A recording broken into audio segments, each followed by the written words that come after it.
boa tarde. Quinta-feira em Santa Catarina, fria em Santa Catarina. Hoje eu, Sibeli Fávero, comando Olhares com você. Vamos juntos até a 1h30 da tarde. E olha, no programa de hoje vamos ver como o vidro pode dar destaque na arquitetura da sua casa. Você sabia que tem até piscina feita de vidro? Nós vamos falar mais disso daqui a pouquinho. E por falar em casa, você já precisou trocar um chuveiro ou teve problemas no encanamento da sua cozinha e não soube o que fazer? Que tal chamar um marido de aluguel para resolver essas dores de cabeça? Vamos saber como funciona essa profissão curiosa. Tem ainda os detalhes do encerramento da 16ª edição do Congresso Catarinense de Rádio e Televisão, promovido pela Acaerte. E a gente começa o programa dando destaque para o empreendedorismo. Afinal, como abrir uma empresa ou manter o seu próprio negócio diante dessa instabilidade econômica no Brasil? É esse o nosso papo com a educadora financeira Marlise. Boa tarde, Marlise. Boa tarde, Sibeli. Boa tarde a todos. Seja bem-vinda. Obrigada pela presença. Então, aproveitando a deixa da crise, o país vive um momento instável. Eu acho que isso deixa todo mundo inseguro, principalmente quem está querendo abrir um novo negócio ou até acabou de perder o emprego. O que fazer diante desse cenário para poder se dar bem, empreender e que vale a pena, né, o novo negócio? Sim, esse é um tema bem pertinente, né? A gente está na 3ª Semana Nacional de Educação Financeira e o empreendedorismo faz parte também dessa educação financeira.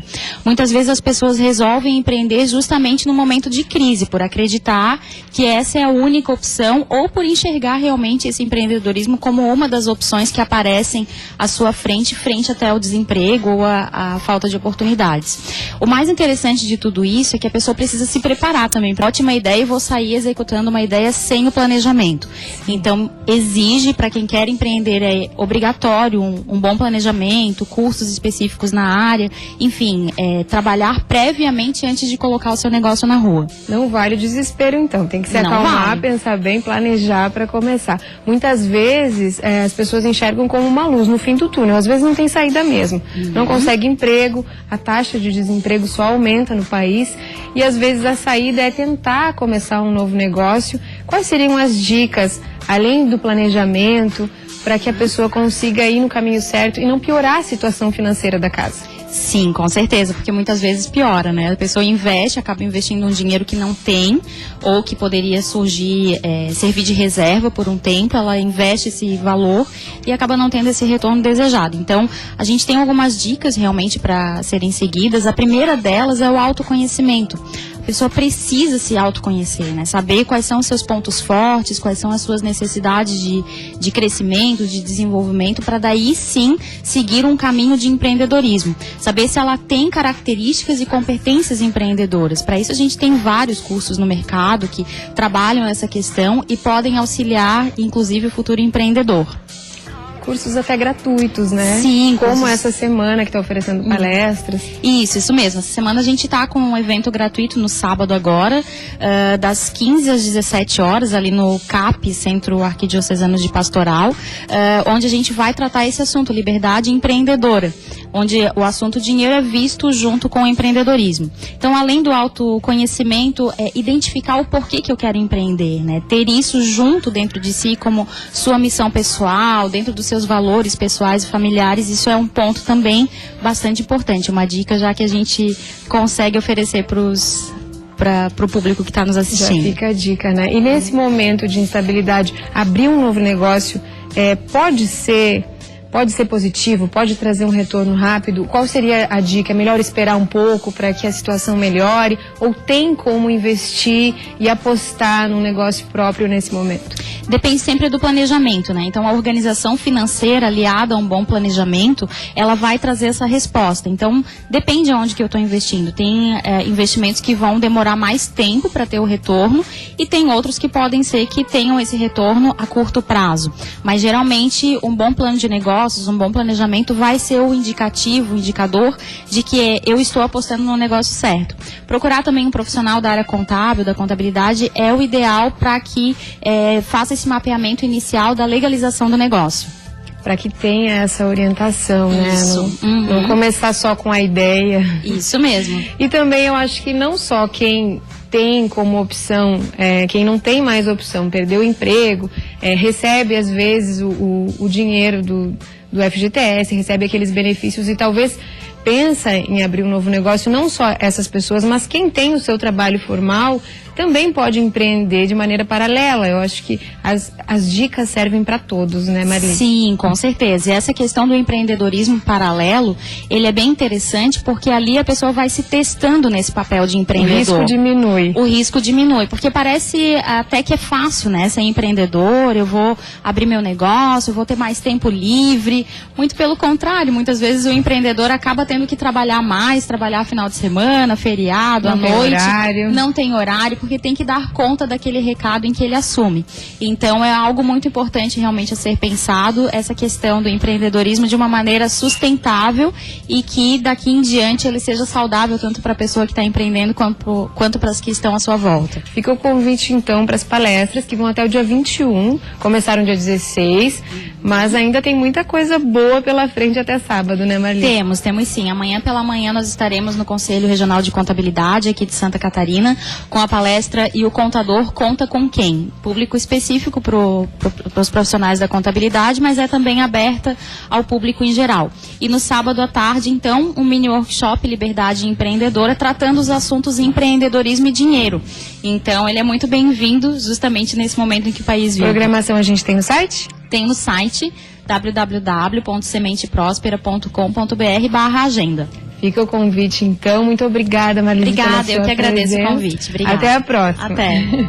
Agora eu quero dar um recadinho para você que adora música. Se você tem talento e gosta de cantar, não pode perder a chance de estar em uma das maiores competições musicais do mundo. Vem aí o X Factor Brasil na Band. A apresentação fica por conta de Fernanda Paes Leme e as inscrições já estão abertas para maiores de 16 anos. Olha só. Vá se preparando.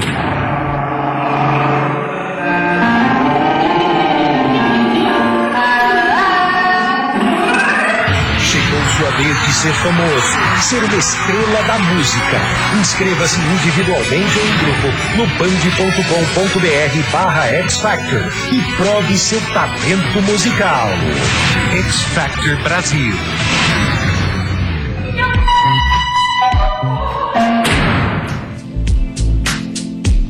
Legal, né? E olha só, terminou ontem a 16ª edição do Congresso Catarinense de Rádio e Televisão, promovido pela CAERT. A noite também foi para homenagear 4 personalidades que se destacaram em suas áreas para o desenvolvimento social e econômico do Estado. Pela primeira vez, a Associação Catarinense de Rádio e Televisão destacou pessoas que valorizam a radiodifusão de Santa Catarina. Foram homenageados Antônio Queires, do Grupo Queires, Glauco José Corte, presidente da Fiesc, Júlio Garcia, ex-presidente da Alesc, e Mário Petrelli, do Grupo RIC. Os 4 receberam a distinção de Mérito Catarinense. Nós temos um grande apreço pela CAERT, pelas emissoras de rádio de Santa Catarina, pelo que transmitem, a informação que passam, e me sinto muito honrado com esse reconhecimento. Eu sou muito grato a essa situação e estamos trabalhando há mais de 60 anos, fazendo o bem-estar de Santa Catarina e também por Florianópolis. Isso nos deixa honrados e sensibilizados. Para o presidente do Congresso de Rádio e Televisão, o Mérito Catarinense reconhece o trabalho destas pessoas para o desenvolvimento social e econômico do Estado. São pessoas que têm um legado e a gente precisa fazer com que este legado seja publicado, se torne público, para que eles sejam referência. A noite também foi de encerramento e de confraternização dos profissionais que participaram da 16ª edição do Congresso da Radiodifusão. Nosso setor de comunicação é muito eficiente e muito presente na vida dos catarinenses. A contribuição é muito grande. E quanto mais ele discute a realidade, mais preparado fica para ajudar o Estado a superar as dificuldades que hoje nós temos nesse processo de mudança. Por isso é muito bem-vindo a todo esse esforço e a um reconhecimento da nossa parte de ver um trabalho tão eficiente nos ajudando. Durante 2 dias, o evento debateu com profissionais renomados sobre o futuro das mídias e a importância dos jornalistas para a divulgação de informações e de serviços para a sociedade. Foram vários assuntos que abordamos e acreditamos que conseguimos agradar a todos os radiodifusores de Santa Catarina que aqui estiveram e os convidados de fora do estado. E agora a gente vai falar sobre a eficiência do vidro na arquitetura. Normalmente a gente já acha mais bonito, percebe que traz mais claridade para o ambiente, mas são inúmeros os benefícios do vidro na arquitetura, tanto das casas quanto das corporações. Por isso que a gente recebe aqui o arquiteto Robson. Prazer, Robson, seja bem-vindo. Como que você poderia enumerar para a gente as principais vantagens de ter dentro de casa, de escolher esse material na hora de construir, de reformar ou de modificar algum ambiente? Olha, o vidro tem uma gama de usos muito grande, né? A gente usa hoje nos projetos, ou seja, na fachada, na parte externa, a gente usa muito na parte de interiores. Então ele tem uma flexibilidade de projeto muito grande, né? O vidro hoje, ele assume diversas funções, a função de vedação, a função de gerar mais conforto térmico, acústico. O vidro é resistente, hoje a gente consegue temperar vidro e aumentar em 7 vezes a sua resistência. Então o vidro tem um leque de opções, né, para ser usado, né? Sim, eu como mulher, eu sei que a maioria das mulheres pensa sempre na estética, né, da casa, se vai ficar mais bonito, escolhe às vezes o vidro por isso, uma peça de vidro, ou até aumentar o tamanho das janelas, substituir por uma parede. Mas os benefícios vão muito além da beleza que o vidro traz, né? Dá para substituir paredes, dá para substituir tetos, dá para substituir chão. No que seria mais indicado hoje em dia? Olha, ele é indicado para todos esses itens que você falou, né? E ele tem resistência, porém consegue estruturar um ambiente só no vidro. Ou seja, a gente tem usado também muito na parte comercial, a gente envelopa um edifício inteiro com vidro. E isso não é sinônimo de desconforto, ele vai gerar inclusive mais confortos, né? Acústico, térmico. A gente está vendo algumas imagens ali para exemplificar. Alguns prédios, hoje em dia a gente vê, acho que até aqui na capital, tem prédios de estacionamento que são feitos inteiros de vidro e aço, mas dentro de casa eu acho que chama mais atenção pela qualidade, pela resistência que a gente consegue e até pelo custo-benefício, eu estou enganada?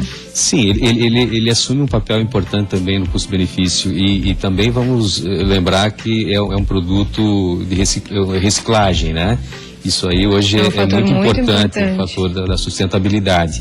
E o vidro também ele te proporciona velocidade na obra, né? Ou seja, tu evita uma série de serviços que você com o vidro já adota em questão de resistência e beleza, né? Se ele for substituir uma parede inteira, digamos, já não precisa construir aquela parede, vem o vidro pronto.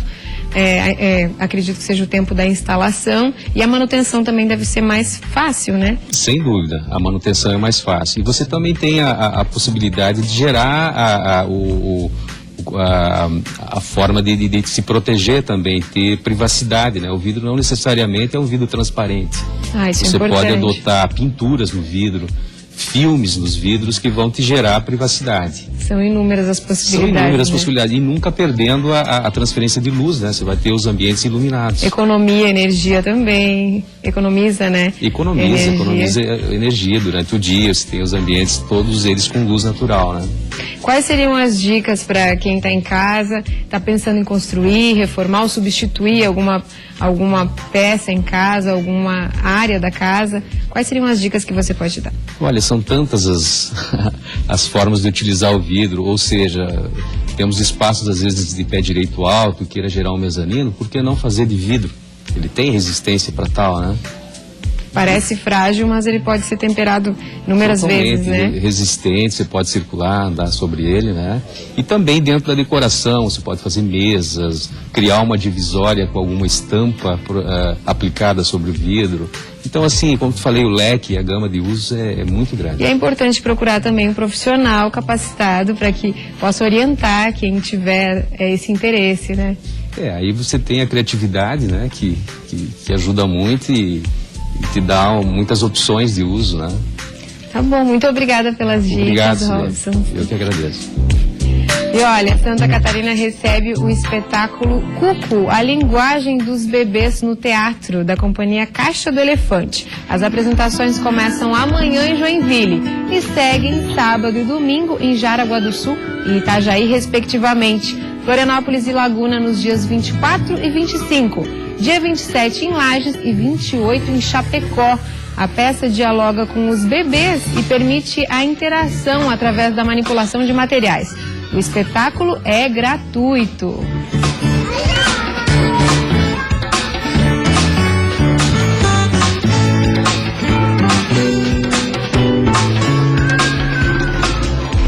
E este mês é celebrada a campanha Maio Amarelo, que chama a atenção para a segurança no trânsito. Em Lages, crianças de 11 anos aprendem na prática como ser um bom motorista. Uma mini-cidade foi montada para ensinar as responsabilidades e a importância do respeito no trânsito. Olha só. Os olhos atentos e curiosos mostram que hoje a aula tem algo bem diferente.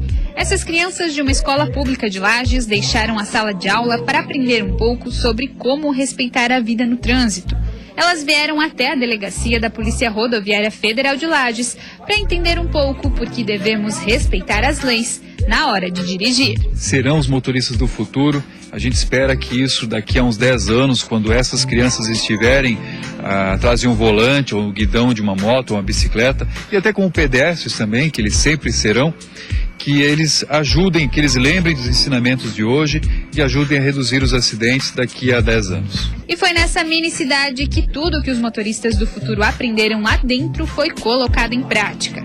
As bicicletas substituíam os carros e era preciso ficar atento à velocidade. Nada de exceder o limite. O sinal também. Parar quando fosse a hora certa. Afinal, tinha pedestre querendo passar. Quando era verde eu andava, quando era amarelo é atenção, eu tenho que parar, e vermelho eu tenho que parar daí. Se fizer alguma coisa errada, assim, sabe, passar uma velocidade a mais, ou coisa assim, você vai estar quebrando a harmonia que a gente tem, né, Isso pode gerar muitos acidentes, né? Pode. A ação faz parte do movimento Maio Amarelo, criado em 2011 pela Organização das Nações Unidas. O Brasil é o 5º país com o maior número de mortes no trânsito.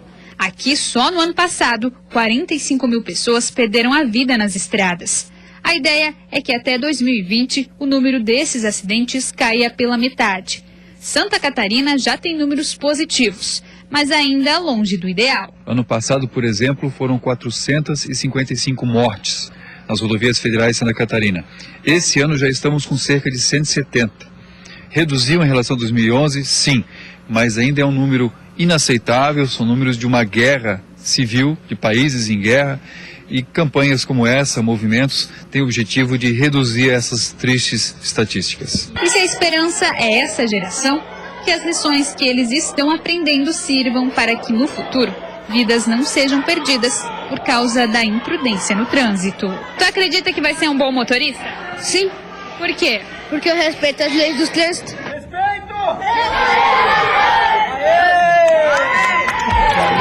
Bom, e agora a gente vai falar sobre uma profissão curiosa. Marido de aluguel, você conhece?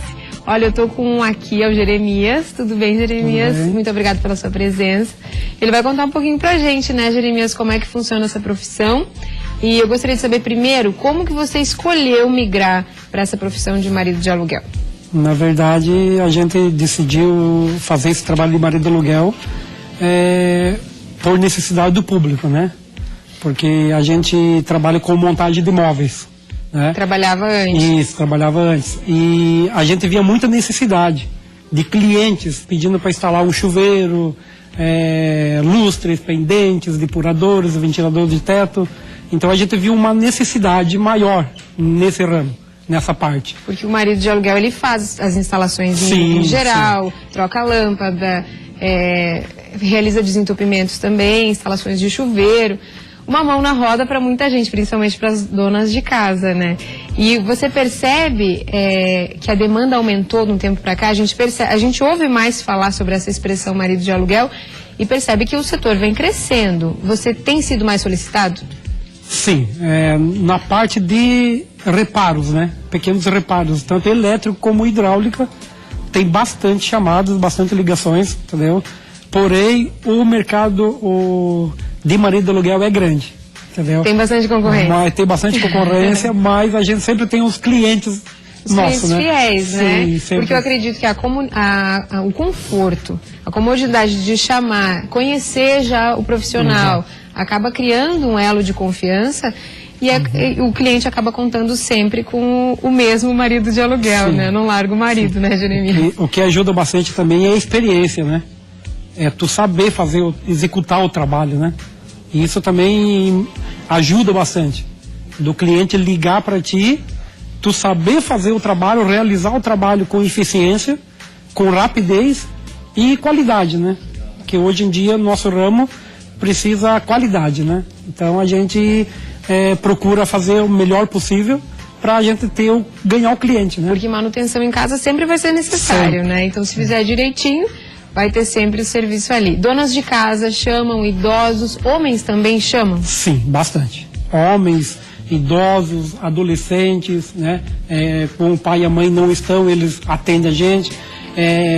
Universitários, aqui na Grande Florianópolis tem muitos universitários que ligam para a gente por vir de outra cidade e não tem quem fazer, então a gente está à disposição deles, né? E eles ligam para a gente atende eles, a partir do momento da ligação a gente atende imediato e isso ajuda, né? A sua demanda é diária? O cliente liga e já é atendido no mesmo dia? Sim, no mesmo dia e com horas marcadas e com dias marcados também, né? Tem cliente que já marcaram uma semana com antecedência. Se precisar de peças, sim, já levam as peças. É um serviço completo. Isso, como que a gente faz esse trabalho? O cliente liga para a gente, normalmente a gente vai na casa do cliente, a gente vê o que precisa do reparo, a gente sai até o mercado, né, até a loja, compra o reparo, a gente pega a nota fiscal, tudo para o cliente, apresenta, e o cliente só paga o trabalho executado com a peça, ou o cliente liga dizendo que já tem a peça. Se ele tiver a peça, a gente só executa o trabalho. Faz as duas maneiras. As duas maneiras. E a demanda diária, qual seria a sua? Você atende quantos clientes mais ou menos por dia atualmente? Na base de 2 de manhã, 2 à tarde, né? Ou 5, dependendo do trabalho, né? Tem cliente que às vezes a gente tem dias que às vezes a gente tem um cliente. Ah, depende do Exatamente, dia. E é de segunda a sexta ou atende no fim de semana? De segunda a sábado. De segunda a sábado. Para o cliente que está em casa, para a dona de casa, para o marido, vale a pena em relação ao custo financeiro? É um pouquinho mais, mas vale a pena o serviço? É um pouquinho menos do que o convencional, do que o custo convencional para manutenção? Como que o senhor avalia o seu serviço? Olha, o meu trabalho é o seguinte, a gente trabalha de duas formas, né? A gente trabalha tanto como a hora, né? Valores a hora, estipulando, ou valores com a instalação, né? Dependendo da instalação, né? Porque tem vários objetivos, né? Às vezes o cliente, a gente pede um valor, o cliente acha um pouco salgado e a gente acerta, negociamos e abaixamos o preço para ganhar o cliente. Entendi. Né? Para fidelizar. Exatamente. E o senhor tem na sua logo, né, um nome, além de ser marido de aluguel, tem na logo japonês e o senhor já foi confundido com uma outra função, né? Esse nome é bastante subjetivo, sim, né? Sim, Como é que foi isso? Teve um dia, o cliente ligou para mim, né? E eu atendi normalmente, né? Japonês, bom dia, japonês marido de aluguel. E a pessoa pegou e disse, não, eu queria saber se vocês vendem peixe ou sushi. Eu fiquei meio estranho, né? Fiquei meio até encabulado, né? De responder, o que responder, né? Mas daí eu expliquei, não senhor, a gente trabalha com o marido de aluguel, a gente faz instalações de eletrodomésticos e instalações elétricas e hidráulicas. Esse marido não compra o peixe, né? Não, compra o peixe para nós, no dia a dia. E me diga uma coisa, esse nome marido de aluguel, o senhor é casado, não causou ciúme na sua mulher? Saber que o senhor ia ser um marido de aluguel a partir de então? Não, no começo foi um pouco estranho, né? Um pouco estranho para ela, mas a partir do momento, né, que as pessoas começam a reconhecer a pessoa, ou o profissional, ou o meu trabalho, eles começam a aceitar isso. E ver que é um trabalho sério. Exatamente. O nome acaba mais sendo para chamar atenção, né, para o trabalho. Totalmente profissional, né? Uhum. Olha, fica a dica para quem está em casa, é um serviço bastante prático, fácil nesse dia a dia, corrido de todo mundo, né, e tem uma pessoa de confiança. Então também é legal dentro da sua casa. Muito obrigada pela sua participação. Nós ficamos por aqui. Amanhã a Maria Paula está de volta. Vem aí o repórter Band com Nader Khalil. Até a próxima.